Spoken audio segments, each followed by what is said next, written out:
untuk selanjutnya, Mbak-mbak sekalian, saya harap kehadirannya di sini untuk membersamai saya karena saya akan melakukan penyuluhan berupa promosi kesehatan tentang gastritis.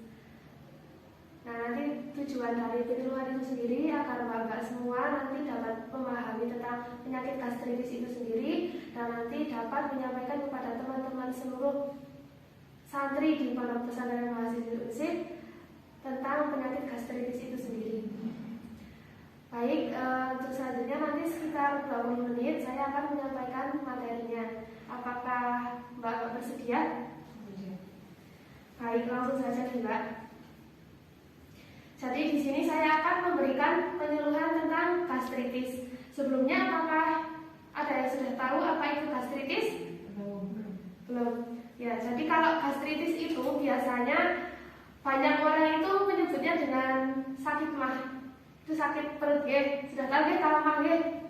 Nah, jadi itu memang karena di sini kan para remaja. Jadi rata-rata itu memang untuk mah itu sendiri sangat banyak dijumpai yang mengidap penyakit itu dari remaja itu sendiri.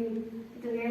Jadi gastritis atau yang sering dikenal dengan mah itu adalah peradangan yang terjadi pada lapisan lambung. Gastritis merupakan peradangan mukosa yang mengenai lambung. Pada lambung bisa menyebabkan kelonggaran mukosa pada lambung, sampai terlepasnya epitel mukosa superficial yang menjadi penyebab terpenting dalam gangguan pencernaan.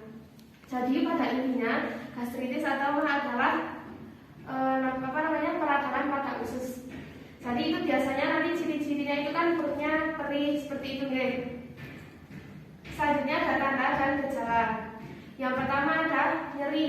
Jadi pada ulu hati itu nanti merasakan nyeri. Terus yang kedua ada mual dan muntah. Yang ketiga tekanan darah menurun. Itu juga ketika tekanan darah menurun itu nanti bisa merasakan pusing.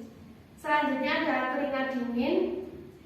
Ada perut terasa kembung. Jadi ketika perutnya merasa kembung atau ketika diketuk itu bunyi, berarti itu sudah merupakan tanda ataupun gejala dari gastritis itu sendiri. Terus selanjutnya ada nafsu makan menurun. Jadi rata-rata penderita gastritis itu tidak nafsu makan. Jadi ketika mau makan tidak enak, ketika diisi pun nanti mual atau muntah seperti itu ya. Selanjutnya ada penyebab. Penyebabnya itu yang pertama biasanya ini yang sering terjadi terutama pada remaja perempuan itu yang pertama ada pola makannya tidak teratur. Jadi untuk mbak-mbak semua diusahakan untuk pola makannya yang teratur. Kenapa? Karena ketika pola makan tidak teratur nanti keadaan lambung kita pasti akan mulai nyeri, sakit dan terjadi peradangan dan terjadilah gastritis ini. Terus selanjutnya ada sering makan makanan yang asam. Nah ini biasanya ya, kalau mbak-mbak itu kan sering suka makan yang asam-asam seperti itu Nah itu boleh kalau mau makan makanan yang asam, cuman nanti dikurangi seperti itu. Terus yang selanjutnya ada suka makan pedas. Jadi ini kan biasa kalau remaja itu suka yang pedas, suka yang asam seperti itu Jadi nanti untuk makanan pedas, asam itu juga dikurangi. Terus juga sering mengonsumsi kopi, minum minuman beralkohol, stres. Nah stres ini, jadi ketika nanti mbak merasa stres atau apapun itu, tetap ini juga stres itu kan menjadi penyebab terjadinya gastritis. Jadi ketika nanti stres itu tetap harus bisa mengontrol diri agar tetap seimbang semua, karena kalau terlalu sering stres nanti bisa terjadi gastritis. Selanjutnya kuman Helicobacter pylori. Jadi ketika di lambung ini sudah terdapat kuman tersebut, itu bisa menyebabkan gastritis. Selanjutnya jenis-jenisnya ada jenis akut dan kronis. Untuk jenis akut sendiri terjadi mendadak, jadi kurang dari 6 bulan. Tapi kalau kronis ketika sudah lebih dari 6 bulan. Selanjutnya bahaya dari gastritis. Bahaya dari gastritis sendiri itu ada perdarahan saluran cerna. Jadi ketika nanti pada saat melakukan pada saat itu jadi saluran pencernaannya itu terjadi perdarahan. Ketika ada darah itu bahayanya itu kalau gastritis sampai parah itu nanti bisa terjadi perdarahan, entah itu muntah darah atau semacamnya. Terus yang selanjutnya adalah luka pada dinding lambung. Nah itu nanti lambungnya ketika karena nyerinya sudah itu akan terjadi nyeri yang sangat hebat. Terus selanjutnya kebocoran pada dinding lambung. Terus ada gangguan penyerapan makanan dan kanker lambung. Nah, terus selanjutnya untuk cara mencegahnya. Cara mencegahnya adalah yang pertama makan teratur 2-4 jam. Jadi Bapak biasanya kalau makan sehari berapa kali? 2. Oh, cuma 2 kali. Nah, itu sangat-sangat tidak baik. Ya, itu sangat tidak baik. Jadi untuk kedepannya untuk mencegah gastritis, karena tadi juga saya sudah menyampaikan bahayanya apa saja. Jadi nanti diusahakan kalau makan yang teratur. Jadi kalau makan yang teratur sehari 3 kali, pagi, siang, dan malam. Itu yang teratur.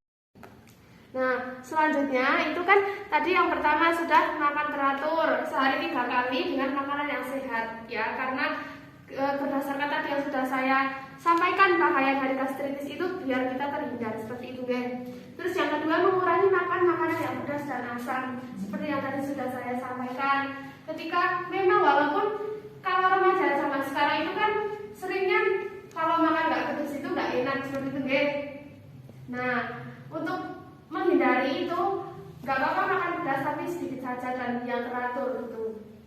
Dan makanan asam. Nah, selanjutnya menyediakan makanan ringan. Nah, untuk menyediakan makanan ringan itu juga tidak semata-mata semua makanan ringan itu dikonsumsi gitu-gitu itu enggak ya. Jadi hanya untuk beberapa dan tetap memilih-milih makanan ringan tapi yang sehat seperti ini. Nah, itu terus selanjutnya mengurangi stres dengan mendekatkan diri kepada Allah. Nah, itu karena saya yakin sekali karena mbak-mbak ini di pondok pesantren Masjid Unsik pasti sudah insya Allah sudah seringlah mendekatkan diri kepada Allah seperti itu Jadi ini juga adalah salah satu cara agar mengurangi stres, karena stres itu sangat-sangat berpengaruh untuk kesehatan seperti itu. Mungkin itu yang bisa saya sampaikan kepada mbak-mbak. Apakah ada yang mau ditanyakan? Ada. Ya, coba dijelaskan. Salah satunya cara mencegahnya kan tidak boleh minum kopi. Ya. Berarti itu emang benar kalau minum kopi itu emang benar bisa menjadikan mempunyai penyakit gastritis. Oh ya, jadi kalau tadi itu kan saya menyampaikan mengonsumsi kopi. Nah, pengonsumsian kopi, makanan pedas dan asam itu ketika berlebihan itu sangat berpengaruh kepada lambung. Karena di dalam lambung itu kan ada asam lambung. Ketika terlalu banyak makan asam, pedas ataupun mengonsumsi kopi itu nanti bisa mempengaruhi asam lambung, nanti itu bisa menyebabkan asam lambungnya naik dan kita merasa mual. Jadi ketika nanti makan tetap mual, kalau ketika tidak dimakan juga mual seperti itu. Jadi pada intinya mengonsumsi kopi itu boleh, tapi tetap harus terjadwal. Jangan sehari 3 kali setiap hari itu jangan. Tetap harus diimbangi makannya yang teratur, makan makanan sehat. Kalau kopi itu yang intinya jangan berlebihan seperti itu. Nah baik, kalau gitu apakah saya boleh bertanya Nah coba menurut Mbak itu gastritis itu apa? Oh iya, Gastritis itu penyakit lambung. Kalau misalnya akibatnya sebabnya itu karena kita jarang makan, terus kalau makan kita biasanya mual, efeknya mual, ya. Mau dimasukin juga mual, terus muntah-muntah sih. Iya, biasanya disebut mah. Nah ya betul sekali ya. Ya betul sekali ya, terima kasih sudah mendengarkan saya dari awal hingga akhir. Harapan saya nanti Bapak dapat mengedukasikan, menyampaikan kepada teman-teman semua tentang apa yang sudah saya sampaikan hari ini kepada Bapak dari bahayanya, cara mencegahnya dan lain-lain seperti itu Mungkin itu yang dapat saya sampaikan. Terima kasih banyak atas waktunya. Semoga kita bisa diberi kesehatan hingga nantinya kita bisa bertemu lagi. Seperti itu Terima kasih. Wassalamualaikum warahmatullahi wabarakatuh. Waalaikumsalam.